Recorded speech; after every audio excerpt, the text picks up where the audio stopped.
यीशु मसीह के बाबरकत और जलाली और उत्तम नाम में मेरी तरफ से एक बार फिर सबको सलाम। सब खुश हैं? आइए जोरदार तालियां खुदा के सलामत के लिए।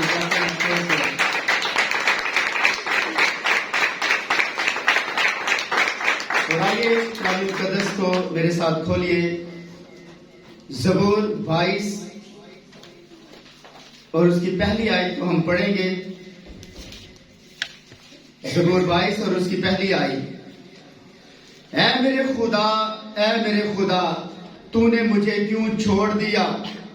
तू मेरी मदद और मेरे नाहलो फरियाद से क्यों दूर रहता है? ऐ मेरे खुदा मैं दिन को पुकारता हूं पर तू जवाब नहीं देता, और रात को भी और खामोश नहीं होता। लेकिन तू कदूस है और तू जो इस्राएल की हमदो सना पर तख्त नशीन है। और 14वीं आयत के ऊपर आ जाए। मैं पानी की तरह बह गया और मेरी सब हड्डियां उखड़ गई। मेरा दिल मोम की मानिंद हो गया, वो मेरे सीने में पिघल गया।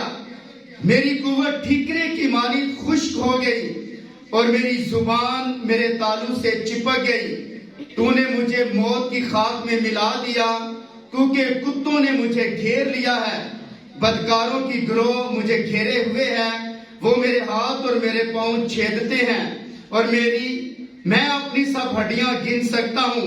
वो मुझे तकते और घूरते हैं, और वो मेरे कपड़े आपस में बांटते हैं और मेरी पोशाक पर कूड़ा डालते हैं। लेकिन तू है खुदावंद दूर न रह। आमीन। कलाम मुकद्दस का पढ़ा जाना हम सबों के लिए बरकत का बाइस। आमीन। सब तशरीफ रखें।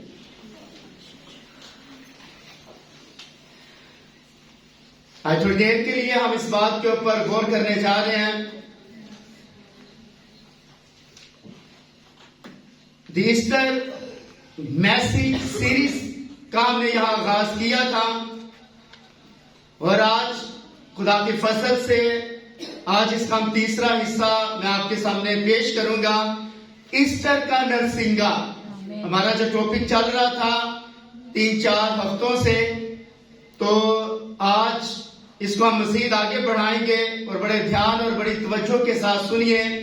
ईस्टर का नरसिंगा आज का जो हमारा अनुमान, आज का जो हमारा टॉपिक है वो है ईस्टर का नरसिंगा। बुलंद आवाज से बोलें। ईस्टर का नरसिंगा। और ज्यादा। ईस्टर का नरसिंगा। और आज इसी ताल्लुक से चंद बातें हम खुदा के कलाम में से सीखेंगे। क्या मेरी बहनें कलाम सुनने के लिए तैयार हैं? आमीन। मेरे भाई कलाम सुनने के लिए तैयार हैं? आमीन। और आइए अपनी तवज्जो, अपना ध्यान, और बाइबल मुकद्दस के अंदर लिखा है कि जो कलाम के ऊपर तवज्जो करता है वो भलाई देखेगा, आमीन। और जो कलाम के ऊपर तवज्जो नहीं करता इट्स मीन कि वो रुसवाई देखेगा। तो आपकी तवज्जो, आपका यहाँ मौजूद होना, प्रेजेंट होना, इस बात की शहादत है कि वो मुर्दों में से जिंदा हो गया। आमीन। आमीन। और सुनिए, कोई भी जिंदगी यीशु की जिंदगी की तरह नहीं थी, क्योंकि उसकी पैदाइश के वसीले खुदा मुजस्सम हुआ था। यीशु की जिंदगी की तरह कोई जमीन के ऊपर जिंदगी नहीं है, और जो भी औरत से पैदा हुआ है सवाल ही नहीं पैदा हो सकता कि उस तरह की कोई जिंदगी गुजार सके, क्योंकि पैदाइश के वसीला से खुदा मुजस्सम हुआ था। वो अपने बाप का इजहार था कि खुदा क्या है। और सुनिए इस बात को, खुदा बाप मोहब्बत है और यीशु मसीह मोहब्बत का मुकम्मल इजहार है। अगर कोई इजहार है तो वो यीशु मसीह है, याद रखिए। मुकम्मल इजहार। वो तो जन्म ही से मोहब्बत था, और जब उसके छोटे छोटे हाथ अपनी मां के खूबसूरत रुखसारों पर थापियां देते थे तो वो मोहब्बत था।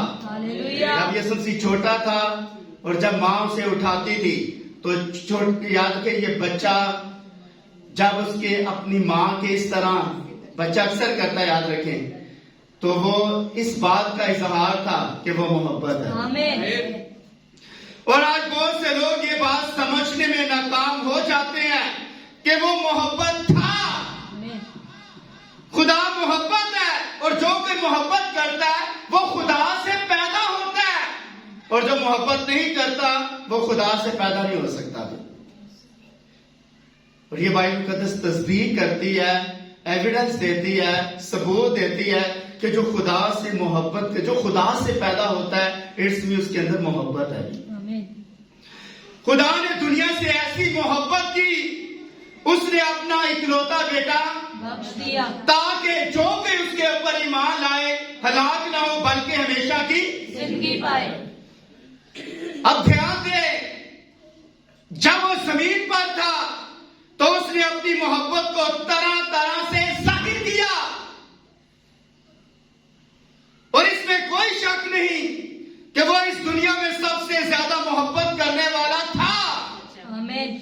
जो कभी हुआ उसने अपनी जिंदगी बस खुदा को जाहिर किया, उसने अपनी जिंदगी में हमेशा खुदा को जाहिर किया, और खुदा को जाहिर करने का बस एक ही तरीका था, और वो था मोहब्बत। आमीन। खुदा को जाहिर करने को, और आज भी खुदा को जाहिर करने का एक ही तरीका वो मोहब्बत है। आमीन। इससे पता चल जाता है, लिखा है तुम एक दूसरे से मोहब्बत रखो और इसी से लोग जानेंगे कि तुम मेरे। इसका मतलब खुदा को जाहिर करने के लिए कौन सी चीज चाहिए हमें? मोहब्बत। और अगर मोहब्बत नहीं है तो फिर खुदा जाहिर नहीं हो सकता। आप खुदा का जलाल जाहिर नहीं कर सकते, आप खुदा को याद रखे जाहिर नहीं कर सकते। इसका मतलब मोहब्बत होना जरूरी है। और मैं चाहता हूं, मैं देखना चाहता हूं कितने लोगों के अंदर मोहब्बत है। जरा अपना हाथ उठाएं, कितने लोगों के अंदर खुदा की मोहब्बत है? दुनियादारी की मोहब्बत नहीं, खुदा की मोहब्बत कितने लोगों के अंदर है? हैं?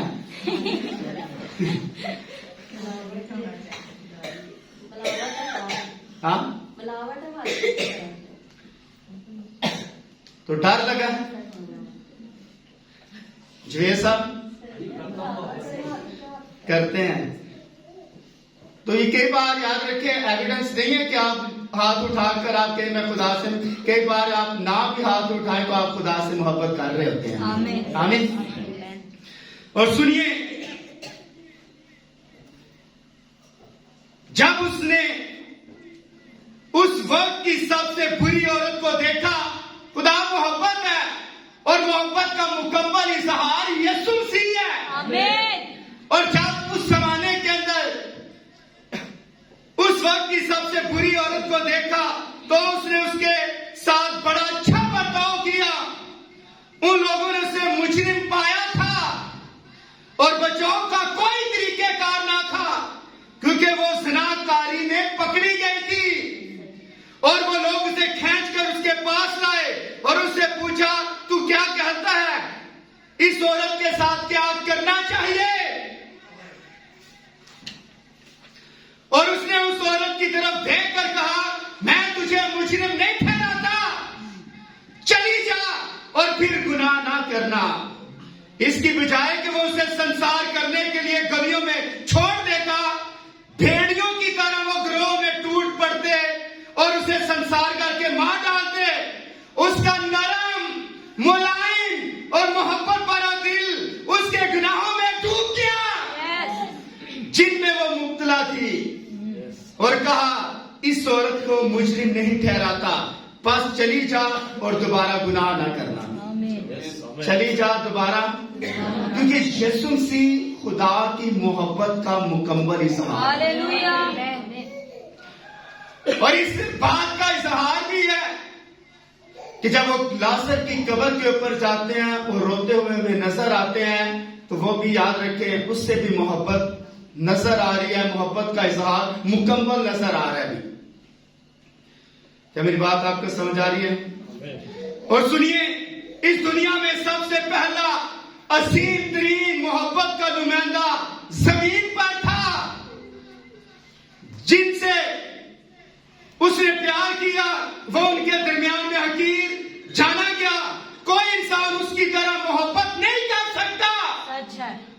आप जितनी मर्जी मोहब्बत करें, लेकिन यीशु मसीह की तरह मोहब्बत नहीं कर सकते सर। सवाल ही नहीं पैदा हो सकता कि आप यीशु मसीह की तरह मोहब्बत कर सकें।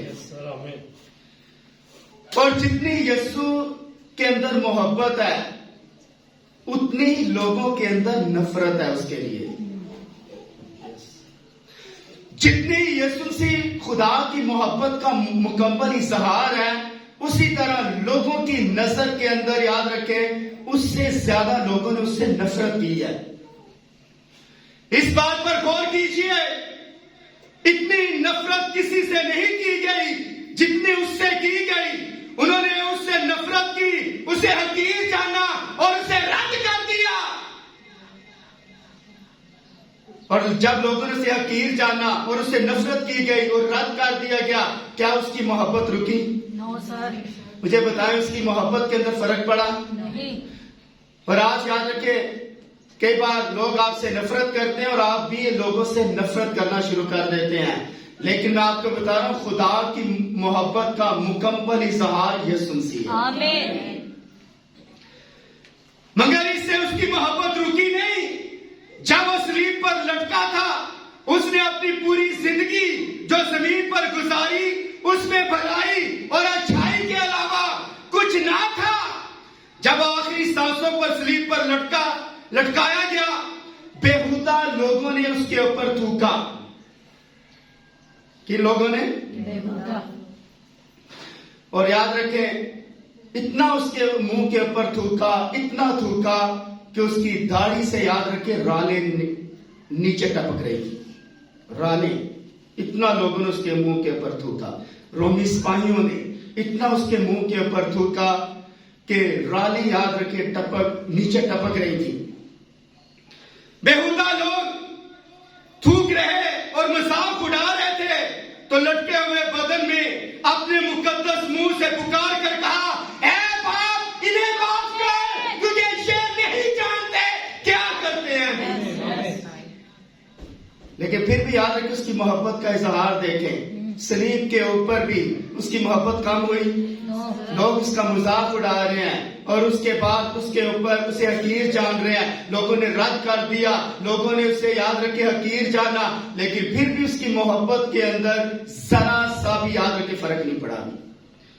और अपने मुकद्दस मुंह से कह रहा है, ऐ बाप, इन्हें माफ कर, क्योंकि ये नहीं जानते कि क्या करते हैं। उसकी तरह की जिंदगी धरती पर कभी ना हुई, क्योंकि उसकी पूरी जिंदगी मोहब्बत के साथ लिपटी हुई थी। याद रखें, उसकी मोहब्बत के अंदर ना तो फर्क पड़ा, और उस जैसी, याद रखें, जिंदगी किसी इंसान ने, मैंने पहले स्टार्ट के अंदर बोला, कभी किसी ने ना गुजारी और ना गुजार सकता भी। और तवज्जो कीजिए इस बात के ऊपर, मौत बागी आदम में यहोवा की मांग थी। मौत जो थी वो यहोवा की क्या थी? मांग थी। गुनाह सजा की मौत थी, और इसमें कोई रद्दो बदल नहीं किया जा सकता और तरीका नहीं अपनाया जा सकता, क्योंकि गुनाह की सजा मौत है। अच्छा। जो गुनाह की सजा, याद रखे, पनिशमेंट है, वो क्या है?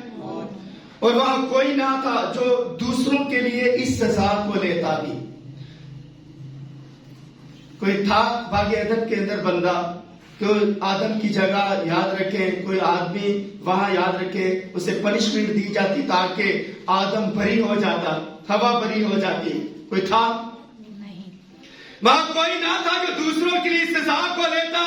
अगर कोई इंसान किसी दूसरे के लिए मर भी जाए तो भी वो आकाश में गुनाहगार है। यस, आमीन। हम एक दूसरे के लिए मर नहीं सकते सर।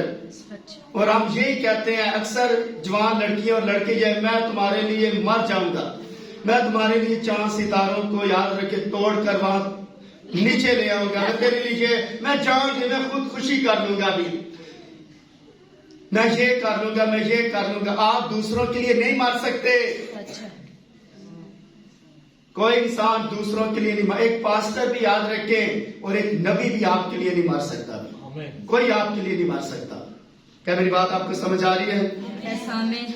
और सुनिए, हम में से कोई भी एक दूसरे के लिए दूसरे की मदद नहीं कर सकता, क्योंकि हम सब गुनहगार थे। कब से इब्तिदा सर? कब से? इब्तिदा से, जब आदम ने गुनाह किया। क्योंकि बनी नूह इंसान का जहां से आगाज हुआ, वहां से याद रखे गुनाह का भी आगाज हुआ।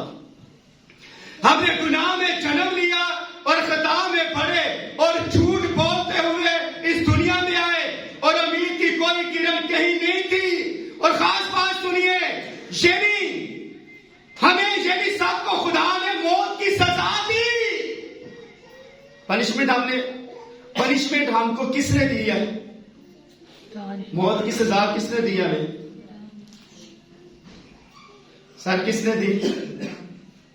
यहां पर भाई ब्रैनम कहते हैं हमें सबको खुदा ने मौत की सजा दी थी।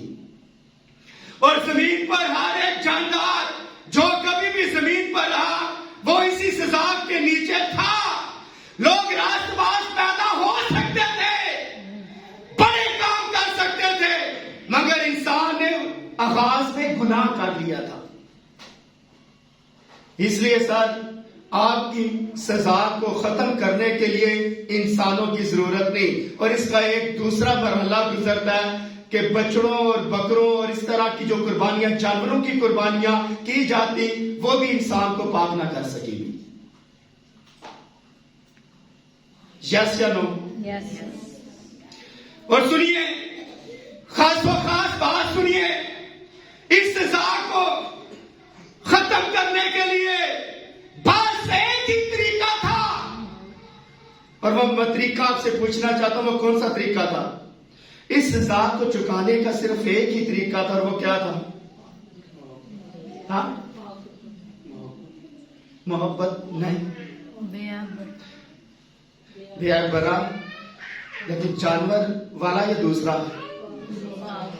4 टांगों वाला या 2 टांगों वाला? 2 टांगों वाला। हाँ? और आप सुनिए, इस सजा को चुकाने का बस एक ही तरीका था, और वह था खुदा खुद मरे। Yes sir. खुदा खुद। अब ये आपको झटका देगा, क्या खुदा मर सकता है? हाँ? तो इसका एक ही तरीका था, और वो ये था कि खुदा खुद मरे। बस खुदा एक रूह होते हुए मर नहीं सकता। बस वो एक बदल लेकर जमीन पर आ गया और अपने आप को मोहब्बत भरी जिंदगी में जाहिर किया भी। इसलिए खुदा खुद मर नहीं सकता था। भाई ब्रैनम कहते हैं कि खुदा खुद मरे, लेकिन खुदा खुद मर नहीं सकता था। और फिर उसने तरीका इस्तेमाल किया कि उसने एक बदन तैयार किया, और उस बदन के जरिया से उसने फिदिया दिया। क्या मेरी बात आपको समझ आई? और सुनिए, इसका आज समय कहां नजर आता है? हाबिल ने इस बात को जाहिर किया था जब उसने काइन से आला कुर्बानी गुजरानी, जब वो एक छोटे बड़े की गर्दन अंगूर की बेल से बांधे चट्टान पर लाया था। उसने छोटे बड़े को चट्टान पर लटकाया और उसकी ठोडी ऊपर उठाई और एक पत्थर के टुकड़े से उसकी गर्दन काट डाली, और वो तड़प तड़प कर मरने लगा और उसका लहू बहने लगा और वो चट्टान लहू लहान हो गई। और इस बात को नोट कीजिए, हाबिल कलवरी के मंजर को पेश कर रहा था। यस। हाबिल वहां क्या कर रहा था? जब वो बरा लेकर उस बरे को, उस वक्त याद रखे कोई छुरी और इस तरह का कोई सिस्टम ना था, उसने पत्थर लिया और पत्थर याद रखे उसके गले के अंदर उसे लगाया, और इस तरह याद रखे वो बरा मरा। और वो प्रेजेंट कर रहा था कलवरी के मुकाम को, जहां याद रखे हकीकी बरे ने ज़बह होना था। आमीन आमीन।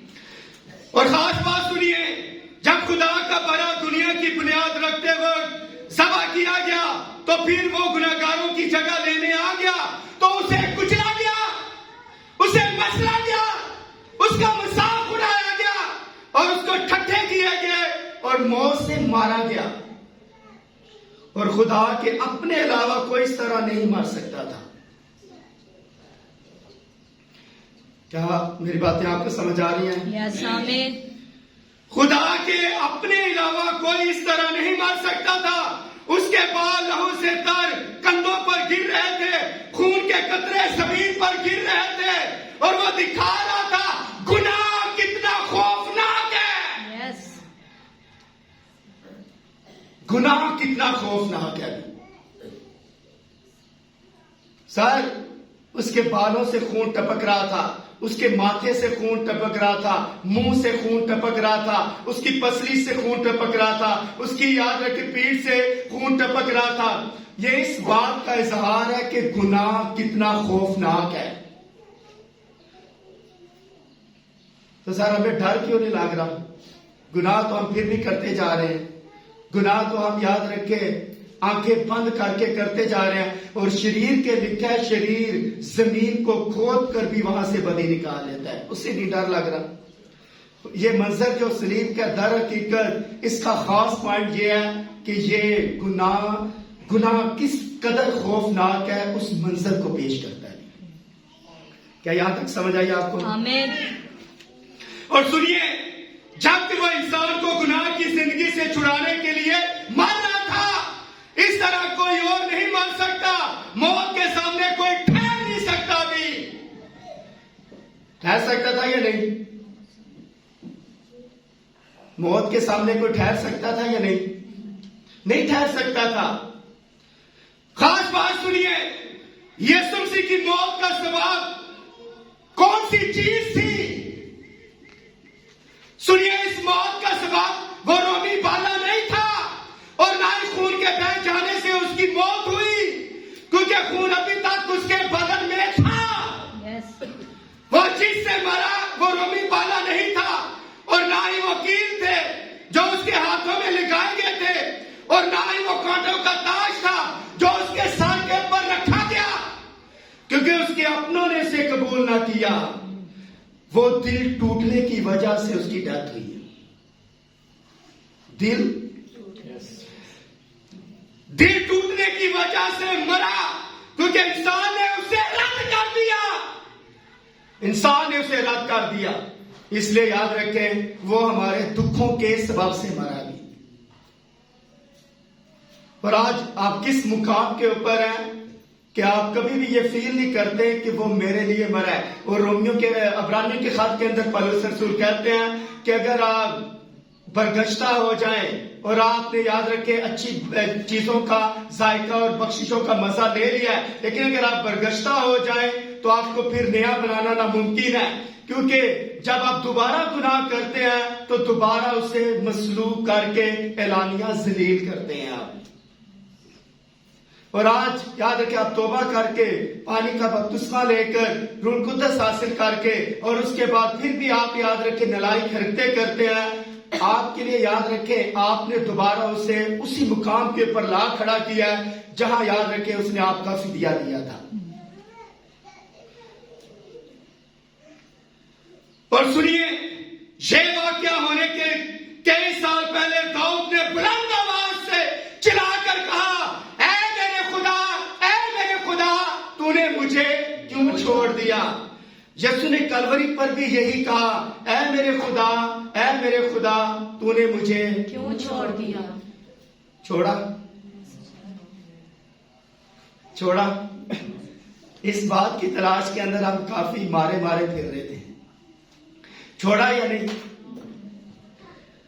सुनिए, गुनाह इतना खौफनाक काम करता है, ये खुदा से उसको अलग कर देता है, और वो गुनाह कुर्बानी बन गया था, इसलिए तो वो चलाया जो हमारे गुनाहों के लिए दी जानी थी।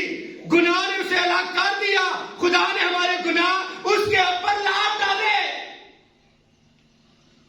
और वो खुदा से अलग और उसकी हजूरी से दूर हो गया। यही वजह थी, वो चिल्ला उठा, तूने मुझे क्यों छोड़ दिया। रीजन क्या बोलने का? गुनाह। रीजन क्या है? क्यों वो सलीब के ऊपर कह रहा है, ऐ मेरे खुदा तूने मुझे क्यों छोड़ दिया? वजह, रीजन क्या था? रीजन ये था, यही वजह थी कि वो चिल्ला उठा, तूने मुझे क्यों छोड़ दिया? क्योंकि उसे छोड़ दिया गया, इसलिए उसने हमारी जगह ले ली। हमारी जगह ली है सर, आपकी जगह ली है। हर आदमी की जो रूह जमीन के ऊपर पैदा हुआ, उसको याद रहे कि उसकी जगह यीशु मसीह ने ले ली थी। और खास बात सुनिए, उसने इन लोगों को देख लिया जिनका वो निजात हिंदा बनकर आया था, जिनके लिए जान देनी थी, उन्होंने उसे रद्द कर दिया। वो बहुत दुखी हो गया और उसका दिल टूट गया और उसके बदन के केमिकल्स खून और पानी की सूरत में बाहर बह निकलेंगे। जो यीशु मसीह के बॉडी के अंदर केमिकल्स थे, याद रखें, वो किस शक्ल के अंदर बाहर आ गए? जब बाला लगा तो बाला लगते ही याद रखें, जो केमिकल्स थे, याद रखें, वो खून और पानी बनकर याद रखें बाहर आने लगे। क्या मेरी बात आपको समझा रही है? आमीन। ध्यान दे, इंसान कभी समझ ना पाया, इंसान उसे कभी समझ ना पाया कि वो क्या था। और आज भी लोग उसे समझ नहीं पा रहे कि वो कौन था। कितने लोग जानते हैं कि वो जो कलवरी के ऊपर, जिसने सलीब के ऊपर जान दी है, वो क्या था? वो कौन था? कौन था वो? इंसान उसे समझ ना पाया, सारे इंसान उसे कभी समझ ना पाया। और आज भी याद रखें, लोग उसे समझ नहीं पा रहे। कितने लोग समझते हैं कलवरी के मुकाम को? आगे बच्ची कह रही थी कि कलवरी का समा हमारे अंदर से खुदा निकलने ना पाए। तो ये कलवरी का जो समय, याद रखें, ये आपके ज़हनों के अंदर, याद रखें, हमेशा गर्दिश करता रहना चाहिए। आप कौन है और उसने क्यों हमारे लिए जान दिया है? इन सवालों के जवाब हर टाइम आपके पास होने चाहिए सर। इंसान कभी समझ ना पाया कि वो क्या था। यही वजह, कोई भी इंसान इस तरह नहीं मान सकता, मुझे परवाह नहीं, चाहे आप जितनी भी वसीयत आपको दी जाए, चाहे कितना ही लोग आपको इंच इंच करके चीर डाले, पांव काटने हो, या थोड़ा थोड़ा आपको जला दिया जाए आपके पूरे जिस्म को, लेकिन फिर भी इस तरह की मौत आप नहीं मर सकते जिस तरह, याद रखें, यीशु मसीह मरा था। और खास बात सुनिए, क्योंकि आपको उस तरह का बनाया नहीं गया, आपके जिस्म को उस तरह का बनाया नहीं गया। आपके जिस्म को, याद रखें, कीमा भी बना डाले, मशीनों के अंदर से भी गुजार दिया जाए, लेकिन फिर भी याद रखें, आप उस तरह की अजियत, मौत नहीं मर सकते जिस तरह यीशु मसीह मरा है। क्योंकि आपको इस तरह का नहीं बनाया गया, उसे तो खुदा ही होना था, उसे एक इंसान से बढ़कर होना था। खुदा ने जान दी, वो दुनिया से दुखी होकर टूटे दिल के साथ मरा, यहां तक कि उसके बदन में कीमियाई रद्दे अमल हुआ। कीमियाई रद्दे अमल क्या होता है? या जो केमिस्ट्री पढ़ते हैं, कितने बच्चों ने केमिस्ट्री रखी है?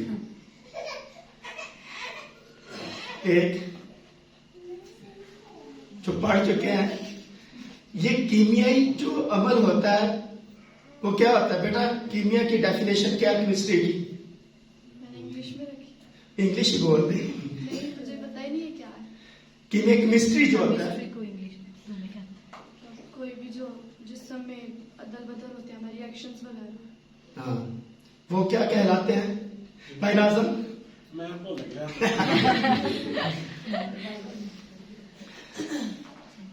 ये जो कीमियाई अमल है, जो आपके जिस्म के अंदर मुख्तलिफ तब्दीलियां लेकर आते हैं, यीशु मसीह के पानी और खून के जरिया से, याद रखें, वो केमिकल्स जो थे वो बाहर आ गए। ये बड़ी खास बात आपको मैं बता रहा हूं। और सुनिए,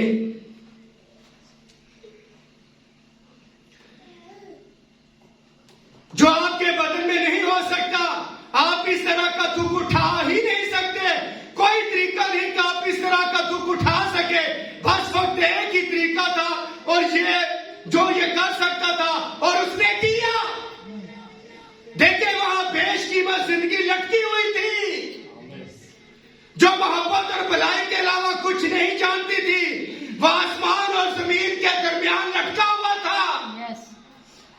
जमीन से ऊपर और आसमान के नीचे।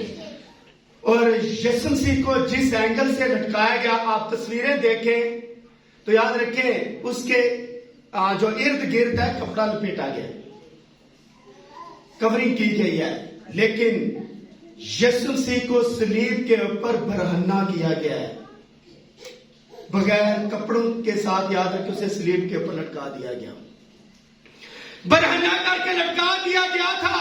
कैसी शर्मिंदगी थी।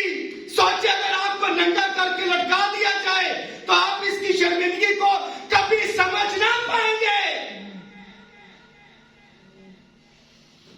खुदा कैसे वहां लटका हुआ था, उन्होंने उसके कपड़े उतार दिए, उसने एक चोगा पहना हुआ था, लिखा उन्होंने चोगा, और कितने पीस किए? 4 पीस करके चोगा उतार कर, याद रखे, बगैर कपड़ों से, याद रखे, यीशु मसीह को सलीब के ऊपर लटका दिया। और उसने एक चोगा पहना हुआ था जिसे उसने फाड़ डाला। जैसे उन्होंने फाड़ डाला, उस पर कुरा डाला, उसे आखिरी हाथ तक शर्मिंदा किया गया। आखिरी हाथ तक, याद रखे, यीशु मसीह को लेकर गए हैं, आखिरी हद तक, यहां तक कि वो खुदा होते हुए भी वहां खड़ा रहा। खुदा होते हुए भी खड़ा रहा, वहां खड़ा रहा। गुनाहगार उसके चेहरे पर थूकते रहे। वह हया की गहराई होते हुए भी उसे लोगों के सामने बरहन्ना होकर मरना पड़ा। उस पर इन बातों का ऐसा असर हुआ कि उसका बदन और खून, याद रखें, बदन का खून और पानी अलग अलग हो गया। इन बातों का इतना असर यीशु मसीह के ऊपर हुआ। और याद रखें, जिस दिन यीशु मसीह को सलीब के ऊपर लटकाया गया, बरहन्ना, खुदा, याद रखें, आसमान भी तारीक हो गया, फरिश्ते भी रोना शुरू कर दिया, इवन के खुदा भी रो पड़ा भी। ऐसा जुल्म उन्होंने उस बदन के ऊपर किया कि खुदा के भी आंसू निकल पड़ेंगे। और ये सच्चाई है, याद रखें, ये मैं आपको सच्चाई बता रहा हूं। और सुनिए, इसके बाद जब उसने सलीब पर पुकार कर कहा तमाम हुआ, तो इसका मतलब था, मैं बहनों से पूछना चाहता हूं, इसका मतलब क्या था जब उसने सलीब के ऊपर जोर से पुकार कर कहा तमाम हुआ, इट्स अ फिनिश, तमाम हुआ, क्या मतलब था?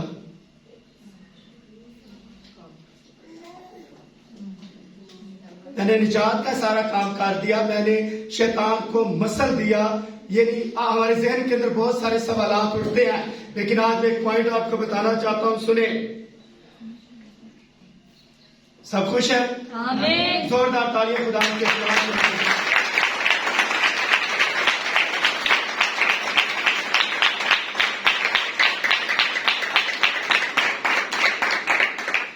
सुनिए, इसके बाद जब उसने सलीब पर पुकार कर कहा तमाम हुआ, तो इसका मतलब था गुनाह मर गया। यस, आमीन। गुनाह मर गया। क्या समझे? समझे आप? गुनाह मर गया, गुनाह मर गया, और आप भी मरा हुए हैं, सच है। और इसका काम तमाम हो चुका है, इसकी ताकत खत्म हो चुकी है, और इसकी जिंदगी खत्म हो चुकी है।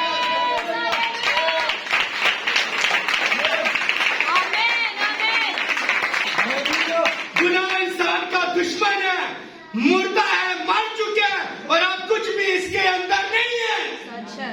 जब सूरज ने रोशनी देना बंद कर दी, सितारों ने चमकना बंद कर दिया, और जमीन पर गहरी तारीकी हो गई, उस वक्त सबकी मखलसी हो गई। हालेलुया। आमीन। आमीन। इसलिए अब गुनाह मुर्दा है। सच है। जुए साहब, अब गुनाह मुर्दा है। और जो लोग कर रहे हैं, वो भी मुर्दा। अपने लिए ताली बजाते हैं।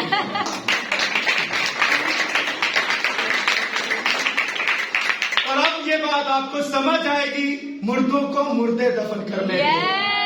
अब बात समझ आई आपको? मुर्दों को मुर्दे दफन करने दे, तू मेरे पीछे आ जा। हालेलुया। इसका मतलब है जो गुनाह कर रहा है वो क्या है? मुर्दे गुनाह कर सकते हैं, कब्र के अंदर भी इन्हें चैन नहीं है, और जो बाई वाले मुर्दे चैन इनको भी नहीं। और सुनिए सर, जब आप अदालत के अंदर खड़े होंगे, जब आप अदालत के अंदर खड़े होंगे, तो याद रखें सबसे ज्यादा शर्मिंदा कौन होगा? सबसे ज्यादा शर्मिंदा कौन होगा?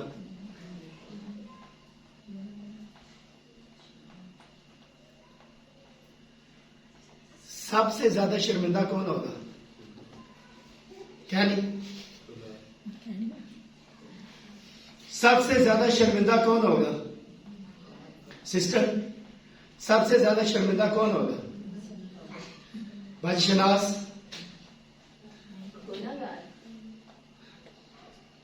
याद रखे, एक कस्बी, एक बदकार औरत, एक शराबकार आदमी, शराब पीने वाला, ये शर्मिंदे नहीं होंगे, क्योंकि इन्हें पता हम करके क्या आए हैं। सर, इन्हें पता है कि हम जमीन के ऊपर करके क्या करके आए हैं, हमने बीज कौन सा बोया है, इन्हें पता है। शर्मिंदा वो होंगे जो ये कहेंगे, खुदा मैंने तेरे नाम से बदलूं, मैंने ये काम किया, ये किया, लेकिन वो कह देगा, साफ कह देगा, मेरी तुमसे वाकफियत ना थी। ये लोग शर्मिंदा होंगे, ये लोग पदकार लोग शर्मिंदा, उन्हें पता है हमें पनिशमेंट मिलनी है, हमें सजा मिलनी है। आप मोटरसाइकिल दें या कर्जे ले लेकर दें, क्या ख्याल है सर? सजा आपको मिलनी है, जो मर्जी करें, पनिशमेंट आपने जो कुछ बोया वो ही सामने आ जाएगा। क्या समझे? क्या आप उसके नाम के लिए जोरदार तालियां नहीं बजा सकते?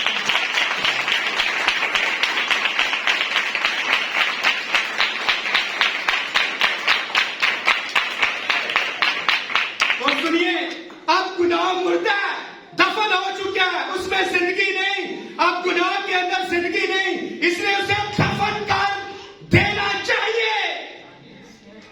और कितने लोग आज दफन करके जाएंगे? कोई गुंजाइश है अभी आपके कोई गुनाह किसी से दफन करना? हाँ,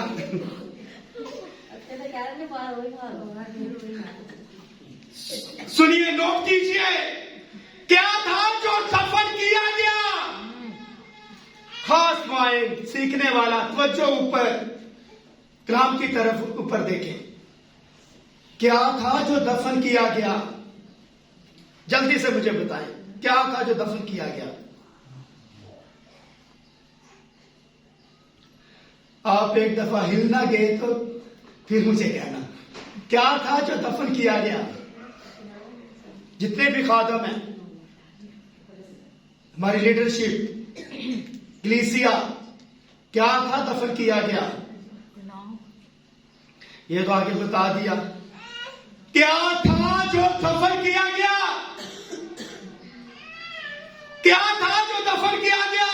खुदा के बदन को दफन किया गया, क्योंकि वो गुनाह की कुर्बानी बना।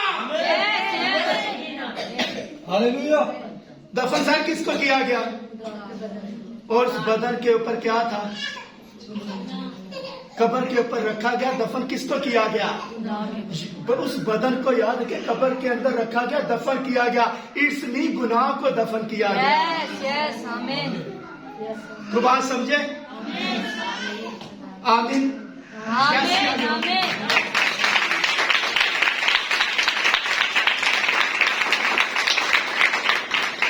क्या था जो दफन किया गया? खुदा के बदन को दफन किया गया, क्योंकि वो गुनाह की कुर्बानी बना। वो आग में जलाया गया, बना था जो हमारे गुनाह की आग में जलाया गया था। वो पाक बना था जो गुनाह से नावाकिफ था, जिसे खुदा में कोई बुराई, जैसे खुदा में कोई बुराई नहीं, उसकी जिंदगी हमारे लिए दी गई, उसे दफन होना ही था। किसको? हाँ, किसको? खुदा के बदन को। दफन होना। क्यों? क्योंकि वो गुनाह की कुर्बानी बना था। आमीन, आमीन। इसलिए आज भी उसकी कब्र सर खाली है। हालेलुया। गुनाह खत्म हो गया। अगर वो पड़ा रहता, तो फिर याद रखे, वो याद रखे आप उस कब्र के अंदर नहीं है। यस। क्या मेरी बात समझ आ गई? आमीन। वो दूर दराज किसी मुल्क के अंदर लेकर चला गया है। क्या वो मेरी बात आगे सुने?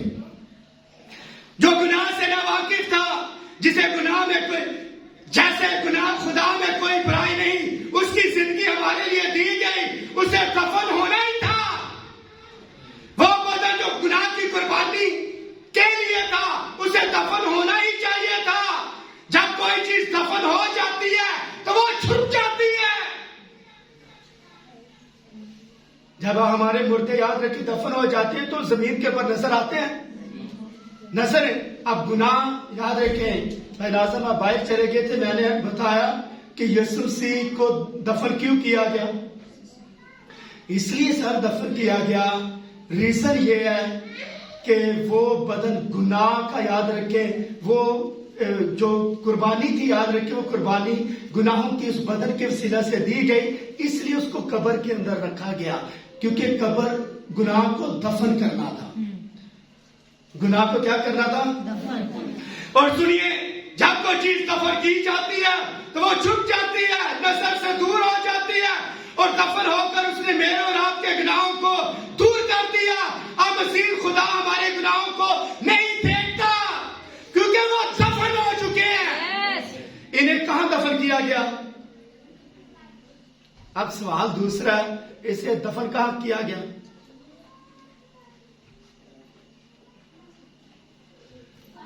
जल्दी जरा बताएं, गुनाहों को दफन कहां किया गया? अमेरिका के अंदर, न्यूजीलैंड के अंदर, यरूशलेम के अंदर, इसराइल के मुल्क के अंदर कहां दफन किया गया? कब्र के अंदर। किधर? जल्दी जल्दी जल्दी, कहां दफन किया गया? हाँ, यरूशलेम के अंदर। और यरूशलेम कब्र तो उसकी खाली है। चेक करना अपने गुनाह। लोग आज भी याद रखे उसकी कब्र के अंदर जाकर देखते, मेरे गुनाह तो नहीं इधर पड़े। सर वहां आपके गुनाह नहीं है और ना यीशु वहां है। और सुनिए, आपके गुनाह कहां दफन हुए? क्योंकि वो दफन हो चुके हैं। इन्हें कहां दफन किया गया? भूल जाने वाले समंदर में। भूल जाने वाले समंदर में याद रखे आपके गुनाह दफन किए गए, क्योंकि गुनाह अब खुदा की यादाश्त के अंदर से निकल चुके हैं। हालेलुया। तो दफन कहां किए? तो उसकी यादाश्त के अंदर कभी आया कि नाज़िम साहब ने ये गुनाह किया, अलीफ साहब ने ये किया, और जवेद साहब ने ये गुनाह किया, और अशफाक साहब ने ये किया, और पादरी साहिबान ने और दूसरे लीडरशिप ने और बाकी कलीसिया के लोगों ने ये गुनाह किए? कभी बोला उसने? क्योंकि उसकी यादाश्त से बाहर निकल चुके हैं, क्योंकि भूल जाने वाले समुद्र में डाल दिए। क्या मेरी बात आपको समझ आई? और सुनिए, क्योंकि उसने पुराने अहदनामे की नुमाइंदगी की, गुनाह की कुर्बानी के लिए 2 बकरों की जरूरत थी। एक बकरे को ज़बह किया जाता, दूसरे बकरे पर यानी मरे हुए बकरे पर जिंदा बकरे के गुनाह ला दिए जाते थे। और एक बात याद रखें, यीशु एक भेड़ था। यीशु एक भेड़ था, वो एक बड़ा भी था, मगर इस मामले में वो एक बकरा भी बन गया। वो रासबाज था, क्योंकि वो खुदा था, यानी भेड़, यानी वो बकरा, यानी गुनाह बन गया, ताकि मेरे और आपके गुनाहों की कुर्बानी दे। अब यीशु दोनों जानवरों यानी दोनों बकरों में जाहिर किया गया। एक के रूप में वो कफारे के लिए, और दूसरे के रूप में आप इधर ही हैं। एक के रूप में वो कफारे के लिए हुआ, दूसरे के रूप में कफारे के सारे गुनाह उस बकरे के ऊपर लाद दिए और दूसरा बकरा लोगों के साथ गुनाह उठाए कहां ले गया? जंगल में ले गया, ताकि लोगों के गुनाहों को बर्दाश्त कर ले। ये क्या था? ये किस चीज को प्रेजेंट कर रहा था? एक बकरा ज़बह किया जाता और दूसरे बकरे के ऊपर गुनाह लाद कर या तो छोड़ दिया जाता बियाबान के अंदर, पहाड़ों के अंदर और दूर दराज इलाकों के अंदर वो चला जाता। ये क्या था? ये किस की तस्वीर को जाहिर कर रहा है? दो बकरे किस चीज की तस्वीर को जाहिर कर रहे हैं? सुनिए, ये क्या था? ये हमारे खुदावंद की मौत और दफन होने की अलामत था। आमीन। ये क्या था? मौत और दफन होने की अलामत। यीशु ने जी कर, उसने मोहब्बत की, मारकर उसने बचाया, दफन होकर हमारे गुनाहों को दूर ले गया। उसने लोगों के गुनाहों को अपने ऊपर ले लिया और इतना नीचे चला गया, यहां तक आदमी रवा के नीचे चला गया। अभी वो गुनाह की कुर्बानी था, उस पर लोगों के गुनाह थे, वो उनके लिए मारा गया, उस पर हमारे गुनाह ला दिए गए और हमारे गुनाह लेकर दूर चला गया, इतनी दूर के खुदा कभी इन्हें देखेगा भी नहीं। आमीन आमीन। अब याद रखिए, यीशु मसीह मरा, दफन हुआ और तीसरे दिन मुर्दों में से जी उठा। जिंदा होना क्या है? ये किस चीज को जाहिर करता है? दो चीजों को प्रेजेंट बकरे कर रहे थे, यीशु मसीह का मरना और दफन होना, लेकिन जी उठना किस चीज को जाहिर कर रहा है? जी उठना किस चीज को जाहिर कर रहा है? यीशु मसीह का मुर्दों में से जिंदा होना किस चीज को जाहिर कर रहा है? जिंदा होना क्या था? ये खुदा की तरफ से दी गई रसीद थी कि बिल अदा कर दिया गया है। सारे आमीन। जिंदा होना इस बात की अलामत है कि सर आपका बिल अदा कर दिया गया है। जिंदा होकर उसने हमेशा के लिए आपको मुफ्त रास्तबाज ठहरा दिया। और इस बात को नोट कीजिए, एक इंसान दुख उठा सकता है, एक इंसान मर सकता है, एक इंसान दफन हो सकता है, लेकिन ईस्टर इन सब में अजीम तरीन है, क्योंकि ये खुदा की तस्दीक है। आमीन। और याद रखें, हमारा मजहब मसीहत, याद रखें, उस वक्त तक अधूरी है जब तक यीशु मसीह मुर्दों में से जिंदा भी हो जाते। याद रखें, वरना ये कच्चा, याद रखें, ये खोखला है। यीशु मसीह का मुर्दों में से जिंदा होना इस बात की अलामत है कि वो एक सच्चा मजहब है। याद रखें। क्या मेरी बात आपको समझ आई? क्योंकि ये खुदा की तस्दीक थी कि मेरा कानून पूरा हो गया और मेरी मांग यीशु ने पूरी कर दी। वो मुर्दों में से जी उठा आमीन। और जिंदा होकर उसने हमेशा के लिए आप सबको मुफ्त रास्तबाज ठहरा दिया। हालेलुया। क्या आप उसका शुक्र नहीं करेंगे? आपको मुफ्त रास्तबाज ठहरा दिया। आमीन आमीन। यहाँ तो मुर्गी भी लेकर आता,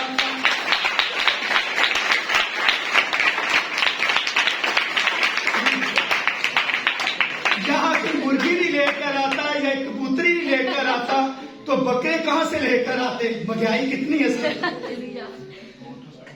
हाँ, यहाँ तो कोई चीज याद रखें, मुफ्त रास्तबाज ठहराया। सर आपको मुफ्त रास्तबाज।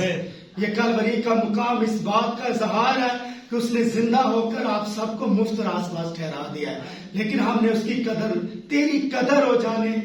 हालेलुया। मैं सही गुलकार होता तो याद रखे, यहाँ आपको गा कर बताता कि तेरी कदर हो जाने जेड़ा कौन जिन्ना वाक्य। क्या खूबसूरत गीत है। और पिछली बार बच्ची ने जो गीत गाया था वो खुर्दरी स्लीप के ताल्लुक से, क्या कमाल का वो गीत है, जबरदस्त। तो खुदा ने हमें मुफ्त रास्तबाज ठहराया भी, तो क्या आपको शुक्रगुजारी करनी चाहिए? आमीन आमीन आमीन। और सुनिए, इसमें हैरत नहीं, ये हमारे जज्बात को उभारता है। इसमें हैरत नहीं कि एक इंसानी दिल में ये चीजें समा नहीं सकती। अब हम अपने फातिहा ईमान के साथ खड़े होकर ये कह सकते हैं कि हमेशा के लिए उसने हमें मुफ्त रास्तबाज ठहराया। आमीन। क्योंकि वो मर गया था और दफन हुआ और खुदा ने उसे ईस्टर की सुबह जिंदा कर दिया। हालेलुया। खुदा ने कर दिखाया, यीशु ने जो कुछ किया वो कबूल हो चुका है, सब कुछ मुफ्त में कर दिया। अब आप आजाद हैं, जिंदा होकर उसने हमेशा के लिए आपको मुफ्त रासपास ठहराया। आमीन आमीन। और खास बात सुनिए, कोई भी कभी भी इसके बारे में सोच नहीं सकता कि वो दिन कितना अजीम था, कितना अजीम था। जब वो जी उठा तो फरिश्तों ने उसे देखा, आसमानों के आसमान से फरिश्तों ने खुदा की सताइश और खुशी मनाई। और पुराने अहनामे के मुकद्दसीन फरदौस में चला उठे। और चलाए या नहीं? क्या उन्होंने बोला? यहां से खुदा ने चाहा तो अगली बार से यहां शुरू करेंगे। नीचे जो मुकद्दसीन थे, जो मुकद्दस लोग थे, जो जमीन के नीचे थे, वो किस तरह चला उठे जब याद रखे उसने जान दी और उसने कहा इट्स अ फिनिश्ड, तमाम हुआ। तो याद रखे जब उसने जान दी तो कब्रें खुल गई और उसके बाद चट्टानों के अंदर दरार पड़ गई। और इस तरह याद रखे देखिए बहुत सारे मुकद्दसीन जी उठे। तो खुदा ने चाहा तो अगली बार यहां से शुरू करेंगे और आप यकीनन इस कलाम के वसीला से भी बरकत पाएंगे। आज कितने लोगों को कलाम के वसीला से बरकत?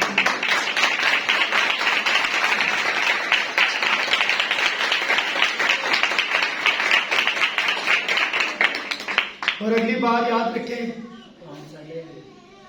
होम संडे भी है, तो आपको बताऊंगा कि ये दुनिया के अंदर जो पॉम संडे ये किस तरह मनाया जाता है और बाइबल इसके बारे में क्या बताती है। खुदा आपको बरकत दे और अपने जलाल के लिए इस्तेमाल करें। आमीन।